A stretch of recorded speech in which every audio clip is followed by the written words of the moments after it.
Chapter 14. When Scarlett was 11, she'd been wildly in love with castles. It didn't matter if they were made of sand or stone or bits of imagination. They were fortresses, and Scarlett imagined if she lived in one, she'd be protected and treated like a princess. Tella had no such romantic notions. She did not want to be cosseted or spend her days locked away in some musty old castle. Tella wanted to travel the world, to see the ice villages of the far north and the jungles of the eastern continent. And what better way to do that than with a beautiful emerald green fishtail? Tella never told Scarlett, but she wanted to be a mermaid. Scarlett had laughed so hard she'd cried when she'd discovered Tella's hidden cache of picture cards, all of them with glittering mermaids and mermen. After that, whenever they fought or Tella teased Scarlett was tempted to taunt her about being a mermaid. At least castles were real, but even Scarlett, who at the time still had impractical dreams and an untethered imagination, knew mermaids did not exist. But Scarlett never said a word. Not when Tella teased her about her castles or about her growing fixation with Caraval. Because Tella's fantasy of being a mermaid gave Scarlett hope that despite their mother's abandonment and their father's lack of love, her sister could still dream. And that was something Scarlett never wanted to destroy. My sister's picture cards were a very particular collection, she told Julian. Tella would not have had a picture card with a castle on it.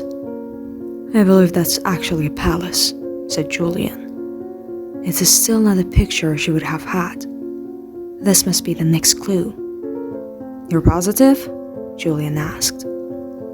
If you don't trust my knowledge of my sister, then you can find someone else to work with. Believe it or not, Crimson, I like working with you.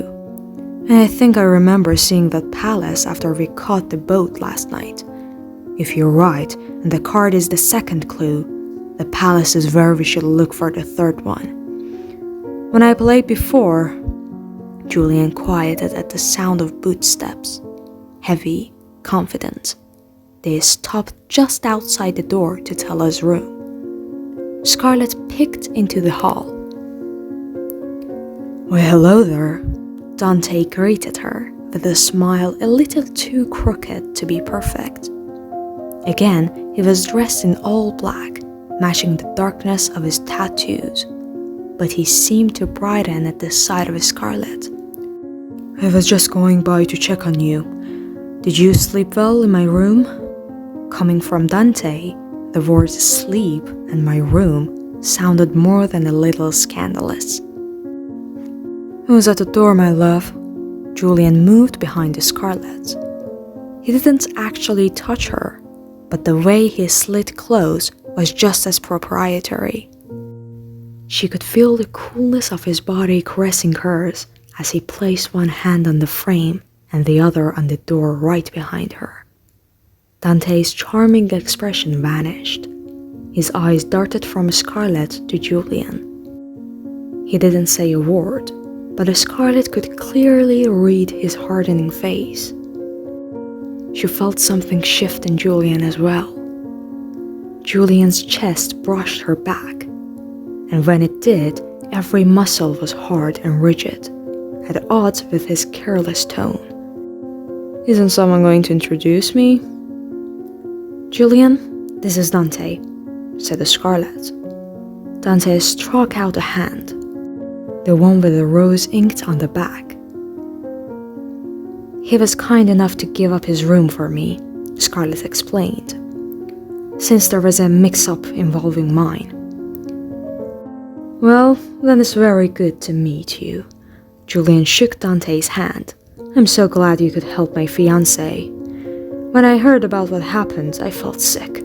I wish you'd come to me. Julian turned to Scarlett, all false affection and infuriating looks. She was wrong about him being disturbed. He was enjoying this.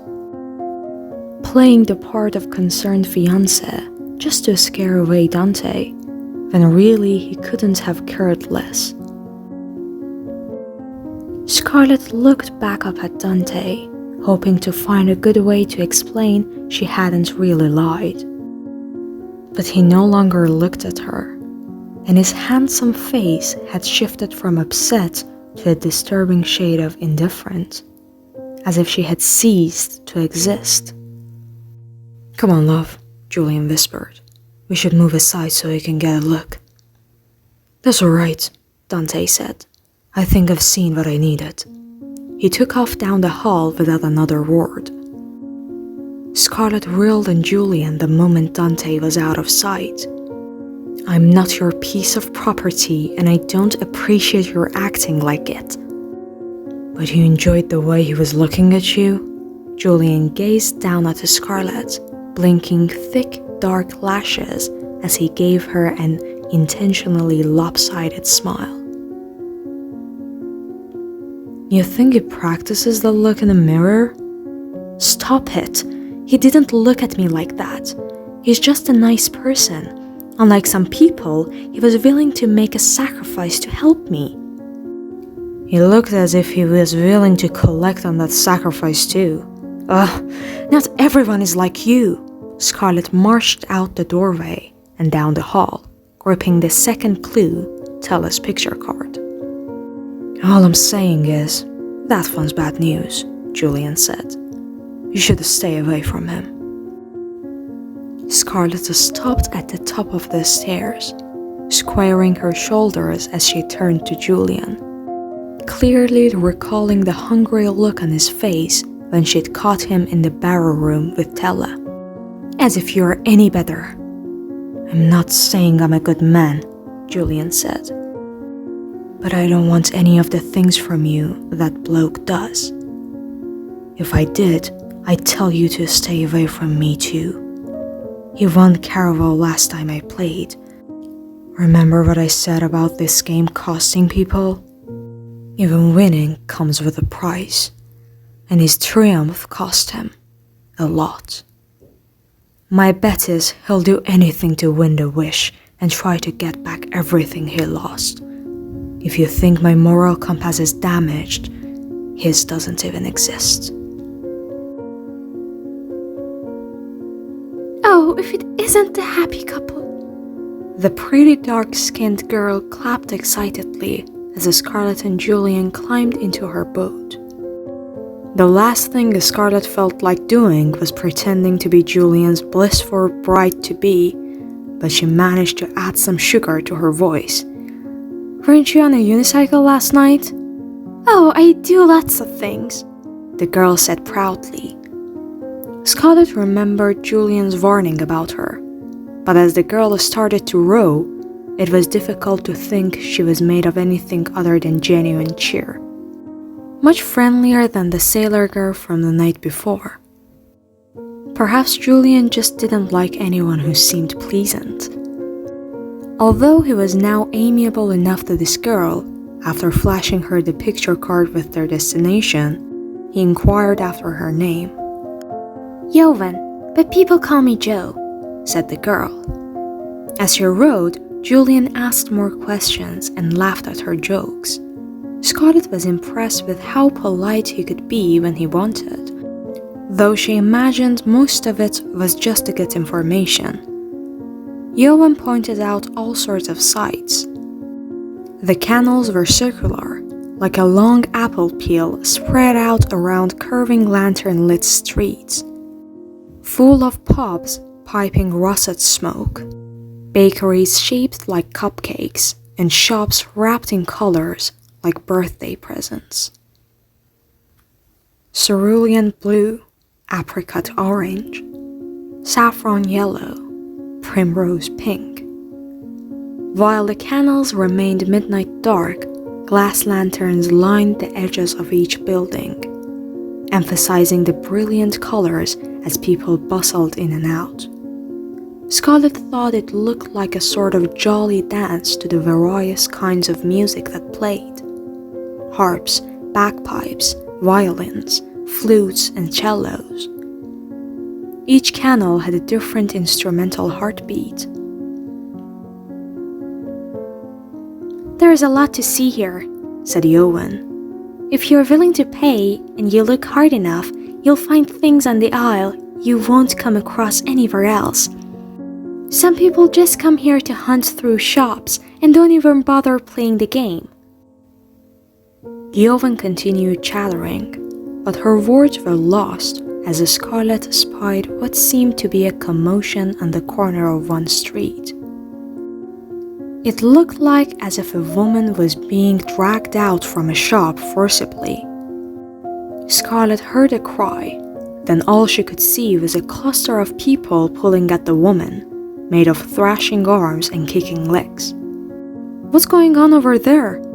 Scarlett pointed, but by the time Yowen and Julian looked, someone on the street had snuffed out all the nearby lanterns, concealing whatever Scarlett had witnessed in a curtain made of night.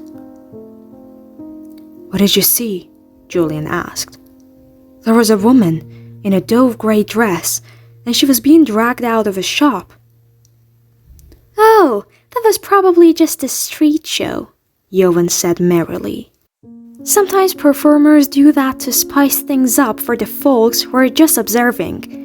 Probably made it seem as if she'd stolen something or was going mad. I'm sure you'll see more like that as the game goes on."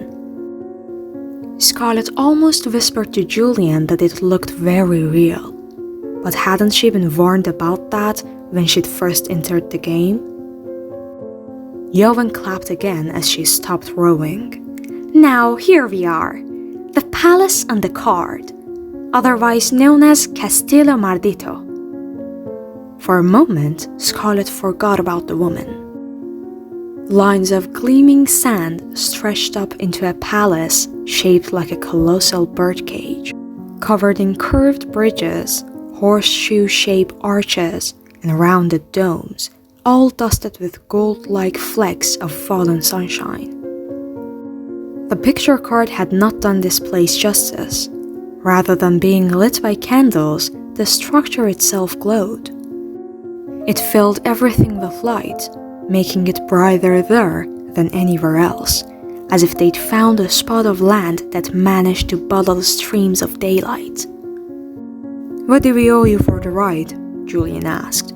"Oh, for you two, there's no charge," said Yowen, and Scarlett realized this was probably another reason why he'd been so kind to her. "You'll need all you have inside there. Time goes even faster in the Castello." Yowen nodded to the two massive hourglasses flanking the Sand Palace's entrance, each more than 2 stories high and filled with churning ruby beads. Only a small fraction of the beads were at the bottom. "If you've noticed, the nights and days on this isle are shorter," Yowen went on. "Certain types of magic are fueled by time, and this place uses a lot of magic. So make sure you use your minutes wisely when you go inside." Julian helped Scarlett out of the boat. As they crossed over the arch bridge and past the massive hourglasses, Scarlett wondered how many minutes of her life it would take to form one bead. A second in Caraval seemed richer than any ordinary second, like that moment on the cusp of sunset, when all the colors of the sky coalesce into magic. "We should look for the type of place your sister would be attracted to," said Julian. "I'd wager that's where we find the third clue." She thought of the note tied to her key. "Number 3, you must earn." Beyond the hourglasses, the path on their right led up into a series of golden terraces, which formed most of the Castillo. From below, they looked like libraries, full of the kind of antique books Scarlett felt people were always saying not to touch. The path straight ahead fed into a massive courtyard, swarming with color and sound and people. A banyan tree grew in the heart of it, teeming with tiny birds made of wonder. Winged zebras and avian kittens, miniature flying tigers wrestling with palm-sized elephants that used their ears to keep afloat. A motley collection of gazebos and tents surrounded the trees, music dancing out of some while laughter tripped out of others, like the jade-green tent selling kisses. There was no question as to where Tella would have ventured, and if Julian had asked, Scarlett would have confessed she was also mesmerized by what she saw in the tented courtyard. She should not have been tempted. Scarlett should have been thinking only of Tella, looking for the next clue. But as she watched the jade-kissing tent, fluttering with hushed giggles and whispers and the promise of butterflies, she wondered. Scarlett had been kissed. At the time, she told herself it was nice, and she had been content with that. But now nice seemed like a word people used when they had nothing better to say. Scarlett doubted her nice kiss would compare to a kiss during CARAVAL. In a place where even the air tasted sweet, she tried to imagine the flavor of someone else's lips pressed to hers. "Does that strike your fancy?" Julian drew out his words with a throaty rasp, bringing an instant flush to Scarlett's face. "I was looking next door." She hastily pointed to a tent, the unfortunate color of plums. Julian's grin grew. Obviously, he didn't believe her. His smile stretched wider as her cheeks grew pinker. "No need to be embarrassed," he said. "Although if you need some practice before your wedding, I'm more than willing to help for free." Scarlett attempted to make a sound of disgust, but it came out more like a whimper. "Was that a yes?" Julian asked. She gave him a foul look, meant to serve as a no, but apparently teasing her put him in a good mood. "Have you even seen your fiancé?" he asked. "He could be really ugly."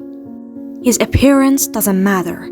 He sends me letters every week, and they are kind and thoughtful and—" "In other words, he's a liar," Julian broke in. Scarlett scowled.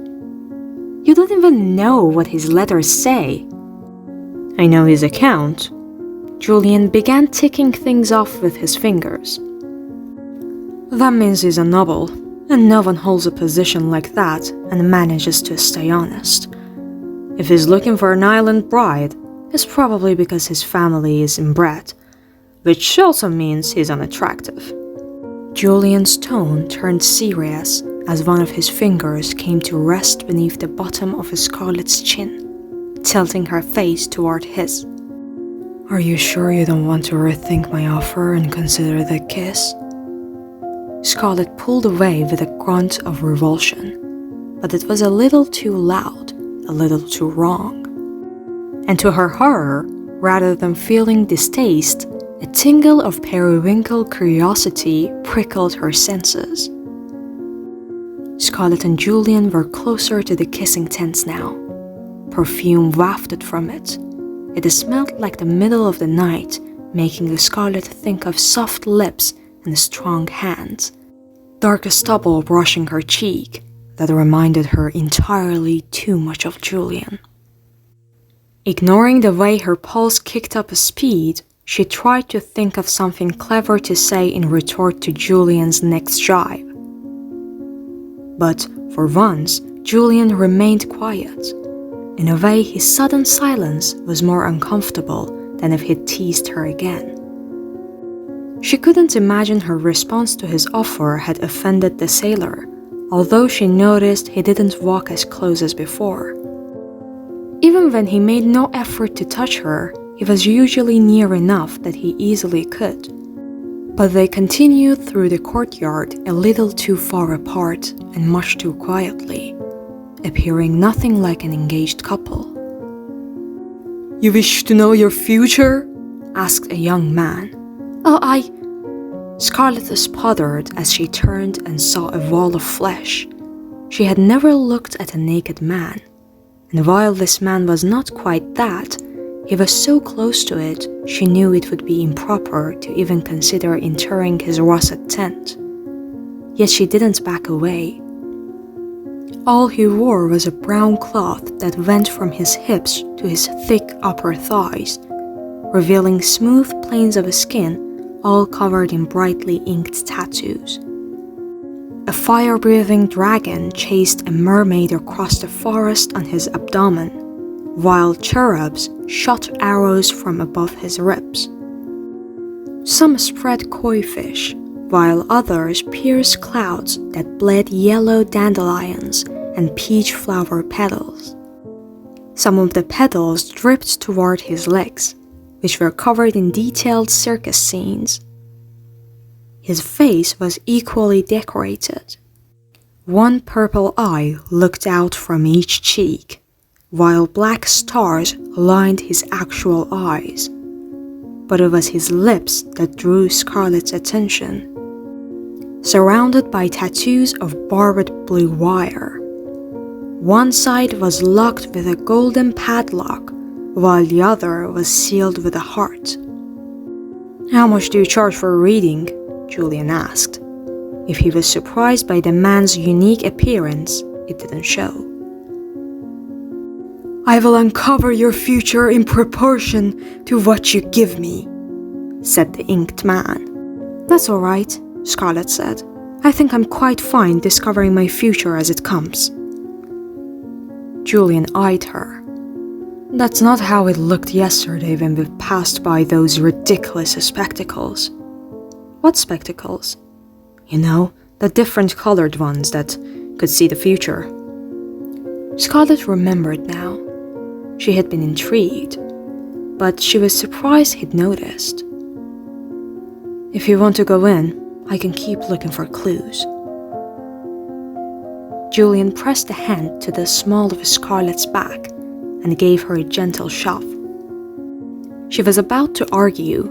Putting on spectacles was not the same as entering a darkened tent with a half-naked man. But yesterday she'd lost Stella because she'd been too frightened to strike a bargain. If the third clue needed to be earned, maybe she could earn information about the future, about where she would find Stella. "Do you want to go in with me?" Scarlett asked. "I'd rather my future remain a surprise." Julian cocked his head toward the kissing tent. "When you're done, I'll meet you over there." He blew her a taunting kiss, which made her think maybe all the earlier awkwardness was just inside of her head. "I'm not sure if I'd agree with that," said the tattooed man. Scarlett could have sworn she hadn't spoken aloud. Surely this man couldn't have read her mind. Or maybe he'd only guessed that the statement could easily apply to whatever it was she'd been thinking. Another way to trick her into entering his darkened tent.